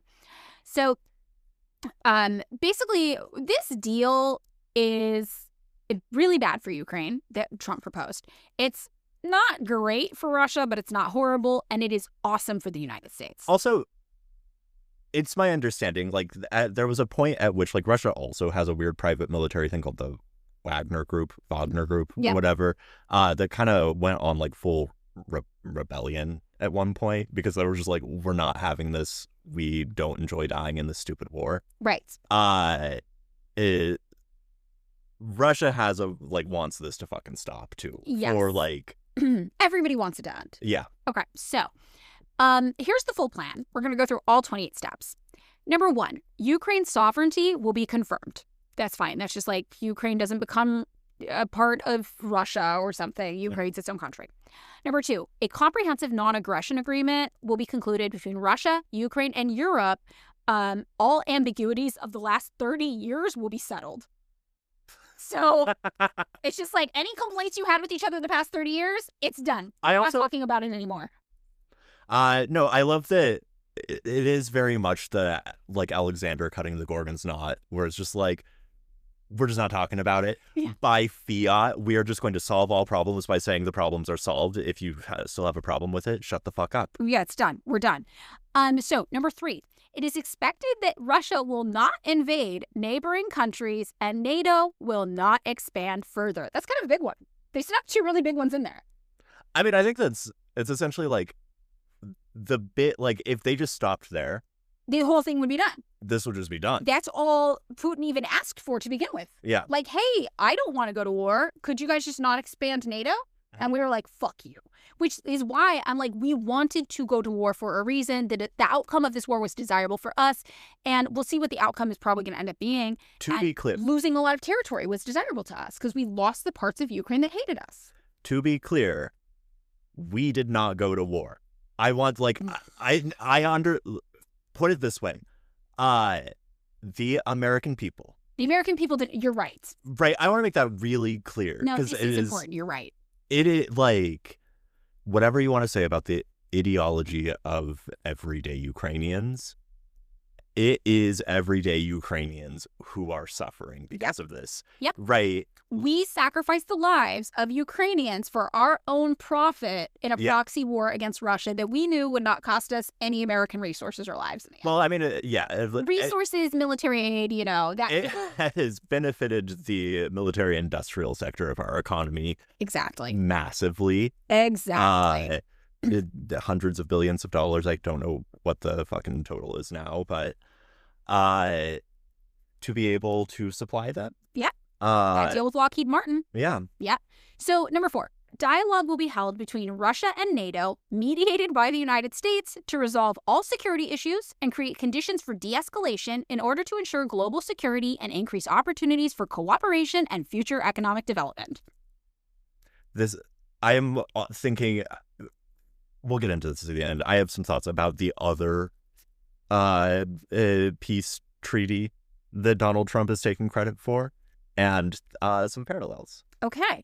So, number 5, Ukraine will receive reliable security guarantees. This was really vague. We have an update that separate documents were drafted to detail the terms of that security agreement since this was issued. And basically, the U.S. and NATO would treat an attack on Ukraine as an attack on the entire transatlantic community, but it doesn't really actually give them a lot of security. Okay. Number 6, the size of the Ukrainian armed forces will be limited to 600,000 personnel. It currently had been up to like 850,000 personnel. Before the war, though, they only had 250,000. Yeah, no, So this is still a huge military presence for Ukraine.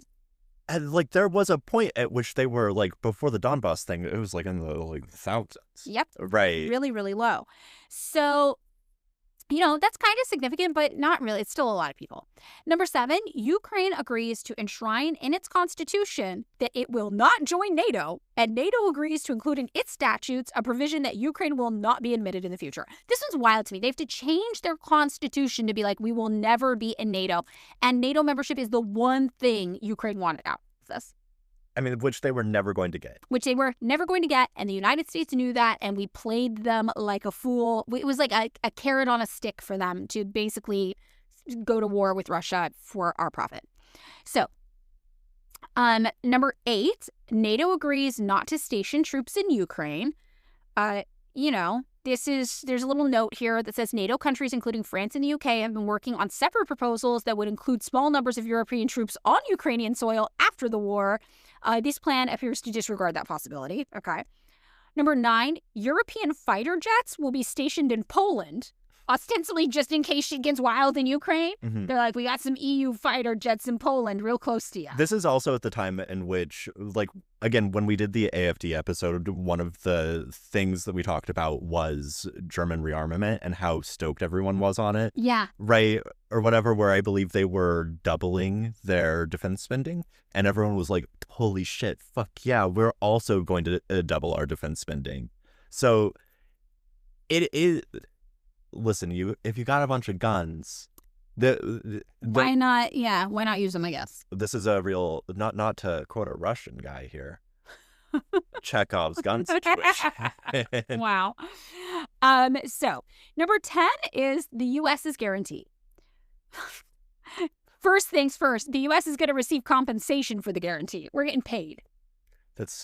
Yeah, I know. Real Donald Trump doing deals guy. If Ukraine invades Russia, it will lose the guarantee of our support. If Russia invades Ukraine, it will face a coordinated military response. All global sanctions will be reinstated. Recognition of the new territory and all other benefits will be revoked. And we're going to get into the new territory in a minute. If Ukraine launches a missile at Moscow or St. Petersburg, the security guarantee will also be deemed invalid. Number 11, Ukraine is eligible for EU membership and will receive short-term preferential access to the European markets while this issue is being considered. Okay. Number 12, a powerful global package of measures to rebuild Ukraine, including but not limited to, this is where it really all becomes clear. First up, the creation of a Ukraine Development Fund to invest in fast-growing industries, including technology, data centers, and artificial intelligence, I'm guessing mostly stationed in the United States, going over to Ukraine. Why did they not just put a fucking cryptocurrency in there? Put a shitcoin in there. They just put like a shitcoin with an American flag on it and be like, this is your currency now, basically is what we're doing. Next, the United States will work with Ukraine to rebuild, develop, modernize, and operate Ukraine's gas infrastructure, including pipelines and storage facilities. We're getting all involved in their natural gas industry. So at the same time that Ukraine is given preferential access to the European common market, and a lot of people or a lot of economies in Western Europe have been like, fuck, we really did actually like having like Ukrainian natural gas. Yep. And it's been kind of fucking up our lives not having Ukrainian natural gas. Don't worry, the Western world gets access to gas. Everything is okay. Joint efforts to rehabilitate war-affected areas for the restoration, reconstruction, and modernization of cities and residential areas, infrastructure development, extraction of minerals and natural resources. That's... Sorry, guys, you're all going to get gray laminate wood floors. Probably, yeah. Yeah. The World Bank will develop a special financing package to accelerate these efforts. This is just like, it's parody of itself. Extraction of minerals and natural resources, very obviously. Okay, yeah. Number 13, Russia will be reintegrated into the global economy. Remember, they were heavily sanctioned. The lifting of sanctions will be discussed and agreed upon in stages on a case-by-case basis. So, not super guaranteed, but something. The United States will enter into a long-term economic cooperation agreement for mutual development in the areas of energy, natural resources, infrastructure, artificial intelligence, data centers, and rare earth metal extraction projects in the Arctic and other mutually beneficial corporate opportunities. Okay. Russia will be invited to rejoin the G8. Number 14, frozen funds will be used as follows, because this is part of it. Russia had a bunch of assets frozen because of the economic, attack on them. $100 billion in frozen Russian assets will be invested in U.S.-led efforts to rebuild and invest in Ukraine.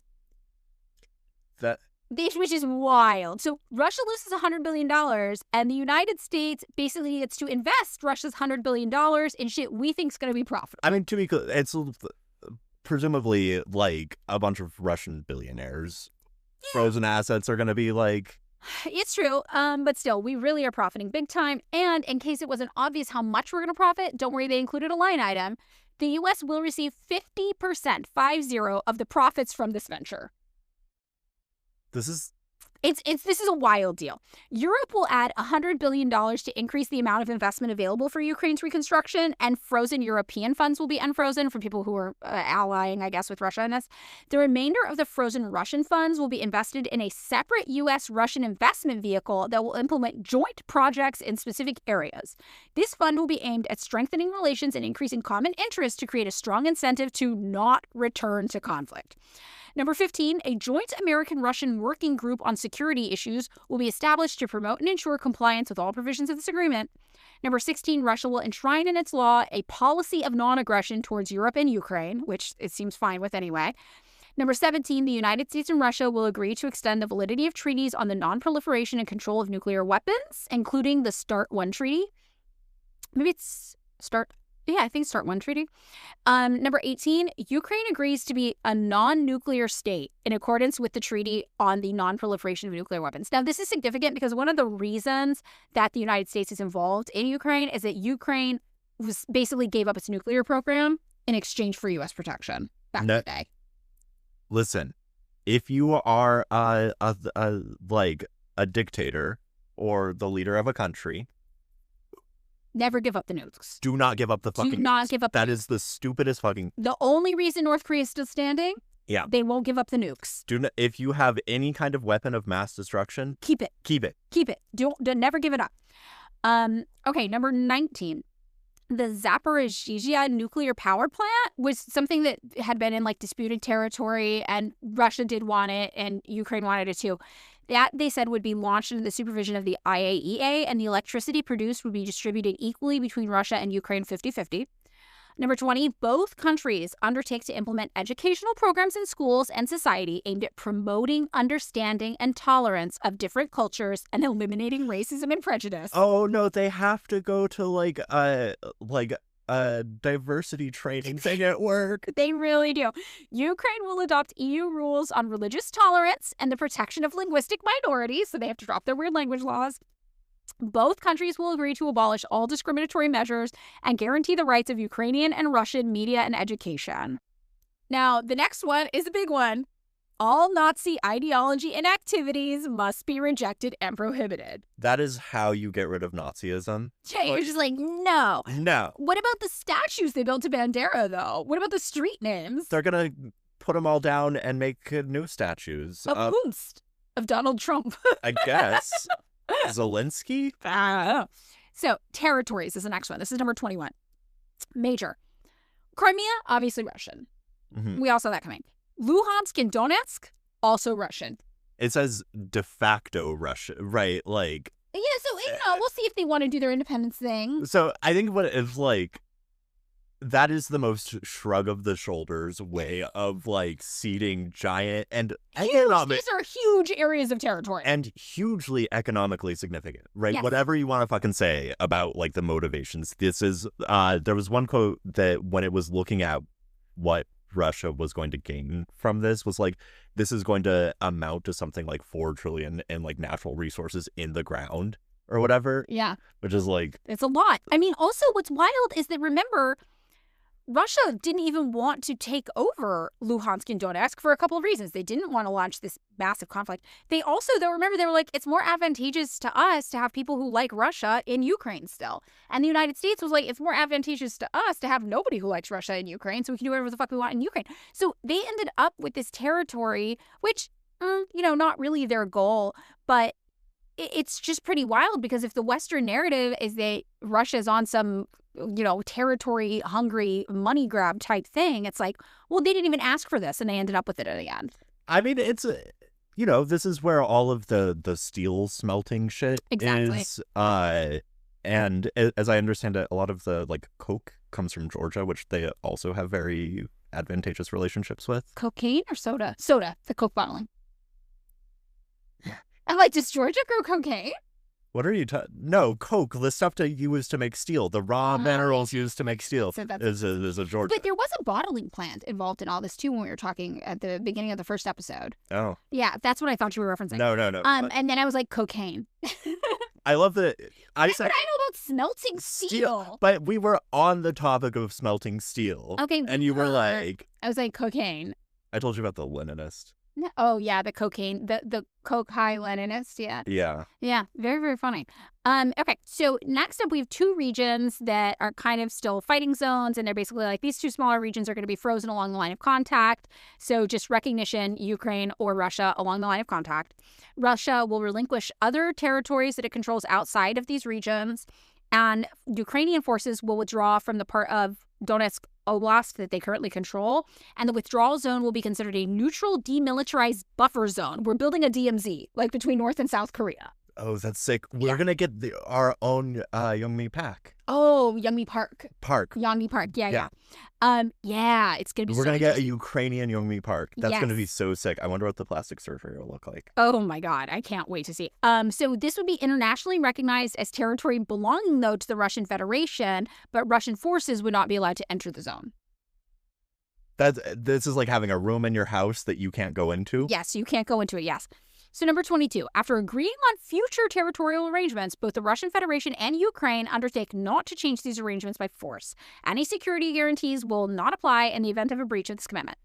Number 23, Russia will not prevent Ukraine from using the Dnieper River for commercial activities, and agreements will be reached on the free transport of grain across the Black Sea. Remember we were talking about the Black Sea? And Yeah. you're like, it's so important. And I was It's like, important. it's smaller than Texas. How important is it? It is very important. Okay, well, they're going to be able to get some grain going across that thing, so it is important enough to be included. You were correct. Number 24, a humanitarian committee will be established to resolve outstanding issues. We have some outstanding issues.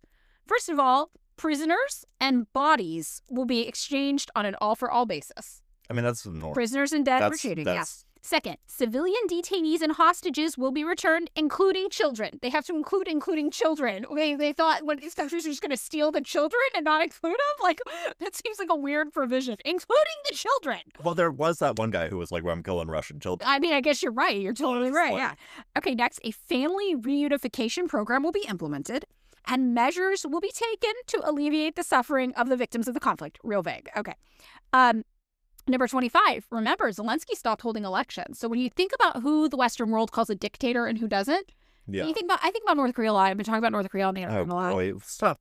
You gotta. We're gonna hold an intervention on this. Okay, well, wait. So let me get to my point. So, you know, the job that Kim Jong-un has there is like the equivalent of Secretary of State, basically, but he's also the head of the largest party, and the parties there are collaborative. It's not combative, whatever. But we still call him a dictator, right? And he's not even the head of the executive branch. Meanwhile, Zelensky is actually a dictator who has, and in North Korea, they have elections every 5 years. Zelensky has not held any elections since being elected, even though he was supposed to, and has been suspending and making illegal all opposition parties. Right. He's actually doing all the stuff we would call a dictator. So the fact that they include that he has to hold elections in 100 days is pretty significant. It's like the acknowledgement that he's been operating as a dictator. No, and it's also, I mean, presumably the justification is like, these are extraordinary circumstances. That was the justification. Yes. Right. But, I don't know. The United States is always at war, and we still get our We're elections. not, again. We're at war in a different way than these people are at war. The last time a war was fought on U.S. soil was the 19th century. Right. Well, Pearl Harbor. Okay, yeah, we got bombed once. Yeah, it's true. Right, like we did not. We don't experience war the way other people experience war. This is true. Okay, number 26. All parties involved in this conflict will receive full amnesty for their actions during the war. Mhm. All of the heads you mailed in boxes to each other's families. They You're get going to call it dunsies. And you have to agree to not make any claims or file any complaints about it in the future. Mhm. They're like, you both did some bad things. you There all. were some war crimes on You both all sides. were Nazis. You got some Nazis, you got some war crimes. We're just going to wash our hands of it and be done. Number 27, the agreement will be legally binding. Its implementation will be monitored and guaranteed by the Peace Council, headed by President Donald J. Trump. Dude, this guy. He's like, the ego on this guy is wow. Have you seen all the interviews when he was on like Air Force One and he's like, I don't think I'm getting into heaven. No. He's having like. I don't watch videos of things. That's why I kept No, forgetting. it's so good. Should I watch it? It's very funny. Okay, I'll It's very it's like he is. Maybe we'll share it on our Patreon. Yeah, I Okay. mean, it's just like Donald Trump being like, yeah, I'm a pretty bad guy. I'm not getting into heaven. Facts, sir. Okay. Okay. Number 28. Once all parties agree to this memorandum, the ceasefire will take effect immediately after both sides retreat to agreed upon points and begin implementation of the agreement. Okay, so these are the 28 points. I feel like this is really good for us. We make a lot of money off this. We get a lot of business development. This is what we want. And like, if you are a member or like in an NGO that does like builds a school, I don't know why. We're not like a visual thing, so no one can see me doing air quotes. I think I could feel it though from the way you said it. Yeah. Yeah, but so I think the United States clearly stands to profit a lot from this, and I think it is to our benefit that large sections of Ukraine are no longer Ukraine. And the sections of Ukraine that might object to us doing whatever the fuck we want there. Now, I have an update from 27 minutes ago on the status of the peace deal. Should I just read it? This is from Reuters. I love how it was 4 minutes ago when it started. I know. What are we talking? Okay. So U.S. negotiators have told Ukraine during peace talks in Berlin that it must agree to withdraw forces from the eastern Donetsk region under any deal to end the nearly 4-year-old war with Russia, an official familiar with the matter said. The source, speaking on condition of anonymity as Ukrainian and U.S. negotiators wrapped up a second day of critical talks in the German capital, said Kiev wanted further discussions. Of course they did. A second person familiar with the talks acknowledged there were still major obstacles to overcome to reach a deal on territory, so there's still a negotiation. Calling the issue of territorial concessions, quote, painful, Ukrainian President Zelensky told reporters later, quote, frankly speaking, we still have different positions. But he said he believed U.S. mediators would help find a compromise. Kiev's negotiators will continue consultations with U.S. counterparts, he said, adding that Ukraine needed a concrete understanding on security guarantees, including the monitoring of a ceasefire before making any decisions to do with the war's front lines. I do not think that the U.S. has demanded anything, Zelensky said. I see us as strategic partners, so I would say that we have heard about the issue of territories in relation to Russia's vision of Russia's demands from the U.S. We see this as demands from the Russian Federation.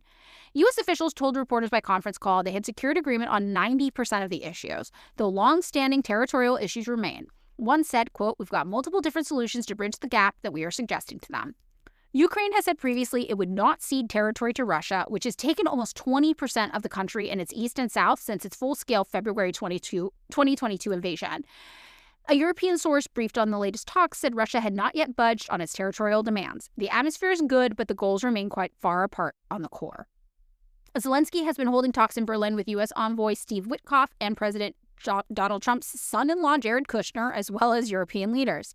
Kiev is under intense pressure from Trump to make concessions to Russia to end Europe's deadliest conflict since World War II. Ukrainian officials have maintained an upbeat tone in public comments.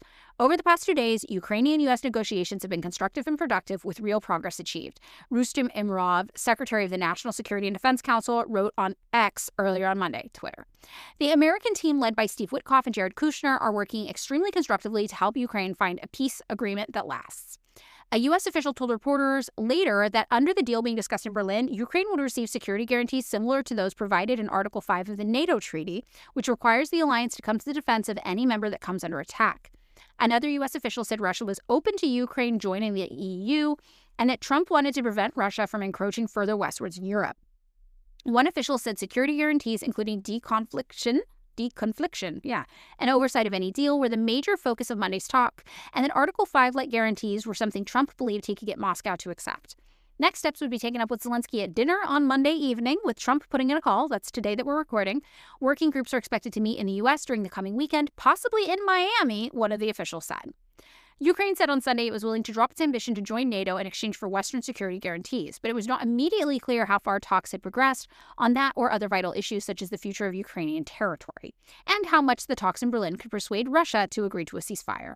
In Moscow, Kremlin spokesman Dmitry Peskov told reporters that Russia's demand for Ukraine not to join NATO was a fundamental question and talks on a possible peace settlement. He said Russia expected an update from the U.S. after the negotiations in Berlin. Russia claims to have annexed Ukraine's eastern Donbas region, comprising Donetsk and Luhansk, as well as 3 other regions, including Crimea, something Kiev and its European allies say is unacceptable. Russian forces do not fully control all the territory that Moscow claims, including about 20% of Donetsk. That's interesting. Zelensky is treading a difficult line between appearing flexible and reasonable to the Trump administration while also not making concessions that the Ukrainian people would reject. They love to do a coup. Okay, We're almost done. Okay. Yeah, we're almost done. Underscoring the challenge he faces, a poll published on Monday showed 3/4 of Ukrainians reject major concessions in any peace deal. The poll by the Kiev International Institute of Sociology found that 72% of Ukrainians were prepared for a deal that froze the current front line and contained some compromises. However, 75% believed a Russia-friendly plan that included Ukraine ceding more territory or capping the size of its army without receiving clear security guarantees was, quote, completely unacceptable. If security guarantees are not ambiguous and binding, Ukrainians will not trust them, and this will affect the general readiness to approve the corresponding peace plan, wrote KIIS Executive Director Anton Hruchky. Said not unambiguous, sorry. So basically, it's a critical week. It concludes, and this is what's going on, and they're talking about new sanctions. So essentially, Zelensky's position is like, either we are in NATO, which the plan excludes, Right. or we get some sort of like side deal security thing that is going to amount to NATO. For them. For But for Russia, it wouldn't mean that NATO's allowed to basically use Ukraine as a military base. Yeah. So and like Zelensky's chill on the borders ish. Those or that there's some. Well, I think what's happening is the right wing guys are going to put a lot of pressure on. While the majority of Ukrainians, because I gotta imagine, Majority just want the fighting deck, right? yeah, no, and so there, what was it, 74% and say, over 70% say like the current state of affairs, which would involve Ukraine de facto ceding, Donetsk, Luhansk, Crimea, and Crimea, which Crimea's been gone. Okay, Crimea's been gone for a decade. It is fine, but do not want any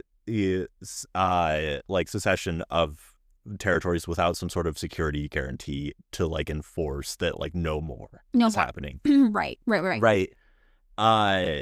And presumably Zelensky, realizing that he's got an election coming up for the first time since he got elected, is sitting there going I do actually need motherfuckers to like me. Yes. At this point, I wonder if he would run. I didn't even think about that. I kind of thought maybe he served his purpose. I mean, what's he gonna go back on TV? Do a sketch show? I guess you're right. Yeah, maybe. Interesting. So, yeah. Okay, well, that is as up to date as we could possibly get on what's going on with Ukraine and Russia. Do you have any big takeaways from those? I mean, I do think, right, I am curious to see what happens with the EU. Oh, the point I was going to make about the Palestine stuff, right? Because in Palestine, there's also a fucking ceasefire that seems to be not being upheld at all. Not being upheld. And from sort of American-Israeli perspective, just a useful opportunity to plunder Gaza. Yes. Right? That seems like what's really happening with Israel establishing a weird red line border well into Gaza, over which, and they seem to be killing people on either side of it, but the stated thing is oh, we'll kill you if you cross this border. Yeah. Right. That ceasefire has come with all of these bizarre Trumpian proposals for essentially meme coins, shit like that. So weird. So weird. Again, it is to turn. I don't know if you read that Quinn Slobodian book about zone politics. I don't know. Your memory's so much better than mine. I can't remember. For those listening, David will also be like this, often be like this book, and I'm like, I've never read that. Yeah, but we have read this. No, I also have a fucking bad time with names, but whatever. But in any case, right, to turn Gaza into a sort of neoliberal zone. Oh yeah. Right. That seems, and it seems like something similar with an IMF EU veneer. Yeah. Is happening to Ukraine, where it's going to be a state in name only, and essentially a weird neoliberal zone for quote the United States and Europe to plunder. To plunder. No, right. Yeah, and exactly. that seems, and that's what it seems like we wanted the whole time. And to me, that's why I'm it seems very obvious we wanted to lose the areas of Ukraine that would fight us on that. But I mean, it just, that seems realistically right. Donald Trump is the dumb guy's Henry Kissinger, and hear me out. Okay. In the sense that Henry Kissinger was what is the realpolitik form of making the best conditions to have extremely liberalized economic policy, right? How can we make the fucking deal happen so that we all fucking benefit? Yeah. Right. Benefit. So that financially. So that the rich guys benefit. Right. He famously went to China for exactly that. Yes, totally. And that's what led you to say that Kissinger was a dentist. You said that once. It's It's very funny. It's It's- very funny to me. I It's thought not. it It's was funny. not. I'm not. Not no. I not will no. stand by that. Yeah, I thought it was funny. But Donald Trump is like, and he was like, listen, I don't fucking give a shit. We want to profit, Right. fucking dickheads. That's all we care about is money, profit, money. And like, you do, because like there is that like dumb guy thing that I feel like I often do, where like someone will explain something very, very complicated to me, and I'll be like, realistically, you have some like base motivation that you would like to accomplish, and you're trying to like muddy the water so I don't fucking see what's going on. Right. I mean, yeah, that's everybody involved in this. Yeah. And the only question with Russia is what was their base motivation? And I think I think NATO mostly, a little bit resources would be nice. But I don't think that was motivation. I think that was I think, right, like resources is like, put it this way, incorporation into the global market and a less like, which is part of the NATO. yeah. Yeah. Right, like in a way that is less troubled, right? Yes. Like Russia is like incorporation into the global market has been like deeply uneven and like set by a NATO and EU and American interests. Yep. I think that's totally it. And it seems like Russia gets a little bit of that out of Yeah. this deal.